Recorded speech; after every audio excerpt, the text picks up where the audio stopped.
शुरू करते हैं अपना नेक्स्ट टॉपिक जिसका नाम है पेन। अब एक सैरिंगटन नाम का साइंटिस्ट था, उसने डेफिनेशन दी थी कि psychological adjunct of imperative protective reflex. ये डेफिनेशन पढ़ते ही हमें पेन फील होने लग जाता है।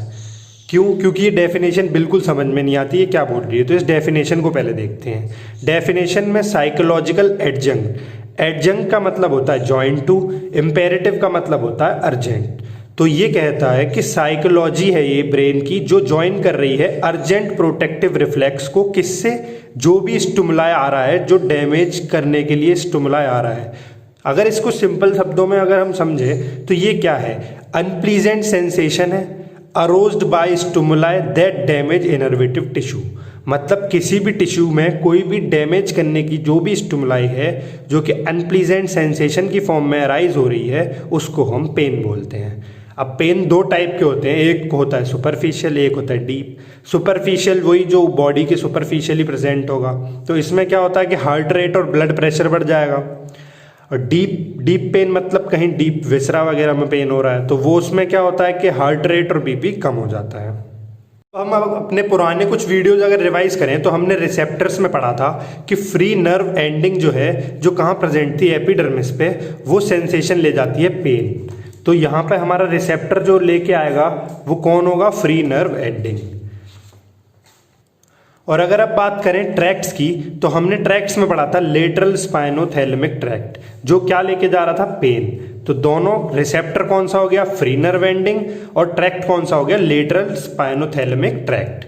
अब अगर हम बात करें कि कंपोनेंट ऑफ पेन क्या होते हैं, तो पेन के कंपोनेंट दो होते हैं, फिर एक फास्ट पेन, एक स्लो पेन। अब फास्ट पेन को फास्ट क्यों बोल रहे हैं? क्योंकि ये क्या है? माइलिनेटेड फाइबर्स होते हैं, इसमें ए डेल्टा फाइबर्स होते हैं जो कैसे होते हैं? Myelinated fibre. तो माइलिनेटेड फाइबर फास्ट होंगे, जबकि स्लो पेन में होते हैं सी फाइबर जो होते हैं अनमाइलिनेटेड, तो इसलिए इसको स्लो पेन बोलते हैं। अब ये क्या है? 0.1 मिली सेकेंड्स में काम करने लग जाता है फास्ट पेन, जबकि स्लो पेन की स्टिमुलेशन हमें 1 सेकेंड बाद आती है। अब फास्ट पेन कैसा होता है? शार्प और प्रिकिंग, जैसे सुई चुभती है वैसा। और जबकि स्लो पेन कैसा होता है? Dull and chronic. अब इसका ट्रैक्ट स्पाइनोथैलेमिक में भी कौन सा अगर हम डिवाइड करें तो ये होता है नियो स्पाइनोथैलेमिक ट्रैक्ट, जो फास्ट पेन कैरी करता है, और स्लो पेन जो कैरी करता है उसको बोलते हैं हम पेलियो स्पाइनोथैलेमिक ट्रैक्ट। अगर हम बात करें अब न्यूरोट्रांसमीटर की, तो फास्ट पेन का न्यूरोट्रांसमीटर होता है ग्लूटामिक एसिड, और स्लो पेन का न्यूरोट्रांसमीटर होता है सब्सटेंस पी। पेन के बेनिफिट्स क्या हैं? जैसे प्रोटेक्टिव रिफ्लेक्स है तो कुछ बेनिफिट्स भी होंगे। तो क्या करता है? वार्न करता है सिग्नल जो कि थ्रेट क्रिएट कर सकता है और फर्दर डैमेज से बचाएगा। और वहाँ पे पर्सन अगर ज़्यादा काम कर रहा है तो उससे भी पेन होने लगता है, तो उसमें क्या करेगा? ये रेस्ट करने के लिए और ट्रीटमेंट करने के लिए फोर्स करता है बॉडी को। अब हम बात करते हैं नेक्स्ट क्लासिफिकेशन की। इसमें क्या है कि पेन को फिर 3 टाइप से क्लासीफाई कर दिया है। तो पहला क्या है? इस्केमिक मस्कुलर पेन, दूसरा विसरल पेन, और तीसरा रेफर्ड और रेडिएटिंग पेन। अब इस्केमिक मस्कुलर पेन क्या होता है कि जब भी हैवी एक्सरसाइज करी हमने तो उसमें क्या होगा कि ल्यूइस पी फैक्टर रिलीज होगा। अब ल्यूइस पी फैक्टर क्या है? पेन प्रोड्यूसिंग केमिकल है। अब जब तक ल्यूइस पी फैक्टर मसल्स में प्रेजेंट होगा, मसल्स में O2 कम थी वैली, तो अब ये क्या करेगा? पेन का स्टिमुलेशन देता रहेगा। तो इस्कीमिया मतलब O2 की कमी, muscular pain due to ischemia. तो अब ये क्या है? ल्यूइस पी फैक्टर क्या होता है? धीमे धीमे जैसे जैसे ब्लड फ्लो होता रहेगा तो ये निकलता रहेगा, तो जैसे जैसे रिमूव हो जाएगा ब्लड स्ट्रीम में ये, तो ये पेन भी हमारा रिड्यूस हो जाता है। अब इसके 2 क्लिनिकल एग्जाम्पल हैं। तो जैसा कि आप यहाँ डायग्राम में देख पा रहे हैं, सबसे पहला है इंटरमिटेंट क्लॉडिकेशन। इसमें आपको इमेज में दिख रहा होगा, ये क्या होता है कि लोअर लिम्ब में जितनी भी मसल्स हैं, अगर उनमें जो भी हमारी ब्लड सप्लाई जा रही है, अब उस ब्लड सप्लाई में कहीं भी अगर एरिथ्रोस्क्लेरोसिस हो गया, मतलब कहीं भी ब्लॉकेज हो गया, उसकी वजह से पेन शुरू हो जाता है। अब नेक्स्ट टाइप का पेन जो आप इस डायग्राम में देख पा रहे हैं वो है एंजाइना पेक्टोरिस। जैसा कि आपको पता ही है, एंजाइना पेक्टोरिस में क्या होता है? एरिथ्रोस्क्लेरोसिस होता है, मतलब क्लॉट फॉर्मेशन हो जाता है। क्लॉट फॉर्मेशन से क्या हो जाता है कि वहाँ इस्कीमिया हो जाएगा, इस्कीमिया से वो पेन शुरू हो जाता है। तो ये 2 इसके क्लिनिकल एग्जाम्पल। अब हम बात करते हैं विसरल पेन की। विसरल पेन क्या होता है, किसी भी विसरा में पेन हो, मतलब किडनी में पेन हो जाए, गॉल ब्लैडर में पेन हो जाए, तो वो सब हम किस में लाते हैं, विसरल पेन में। अब हम बात करते हैं तीसरा टाइप जिसका नाम है रेफर्ड या radiating pain.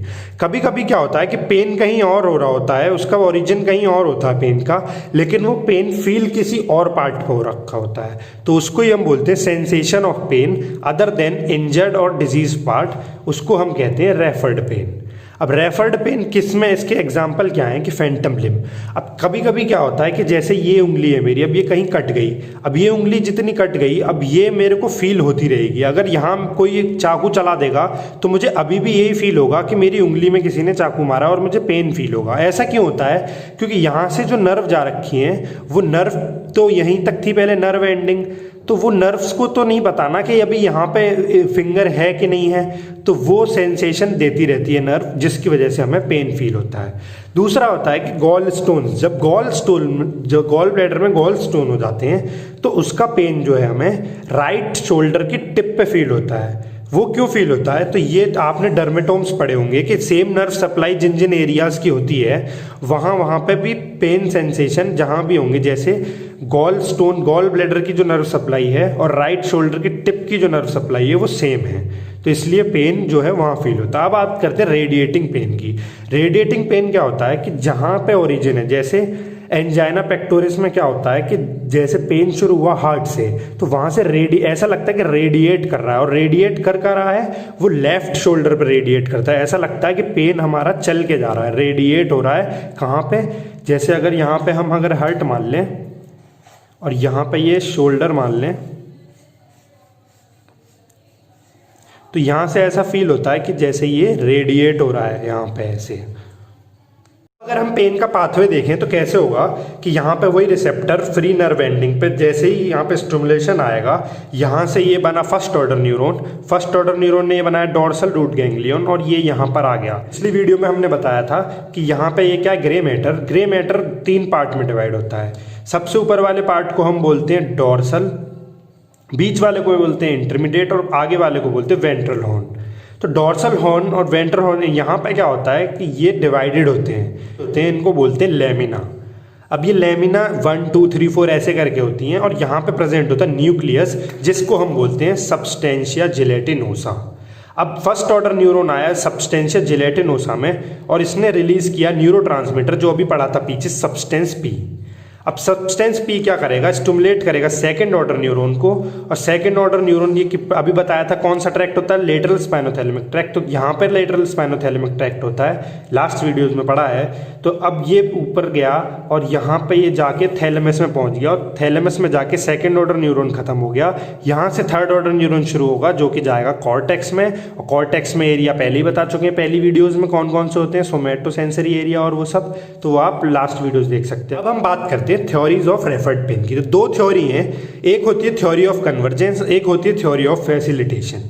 Theory of convergence क्या कहती है कि अगर सोमेटिक और विसरल दोनों तरह के जगह से सेंसेशन आ रही हैं, तो जनरली क्या होता है कि सोमेटिक पेन मोर कॉमन होता है विसरल पेन से, क्योंकि विसरल पेन जो है वो तो कैसा है, स्लो पेन है, और सोमेटिक पेन जो है मतलब ऊपर हो रहा है, सोमेटिक एरियाज में हो रहा है, तो वो मोर कॉमन है। तो ये दोनों कन्वर्ज कर जाते हैं सेंसेशन, मतलब ये सोमेटिक अगर एरिया मान लें हम और ये विसरल एरिया मान लें, दोनों जगह से स्टिमुलेशन आए और फर्स्ट ऑर्डर न्यूरॉन जो है सेकेंड ऑर्डर न्यूरॉन पे आके कन्वर्ज कर गए, मतलब दोनों के स्टिमुलेशन यहाँ आके कन्वर्ज कर गए और ये लेटरल स्पाइनोथैलेमिक ट्रैक्ट पे चला गया। तो ये होती है कन्वर्जेंस थ्योरी। अब आते हैं दूसरी थ्योरी पे जिसका नाम है फैसिलिटेशन।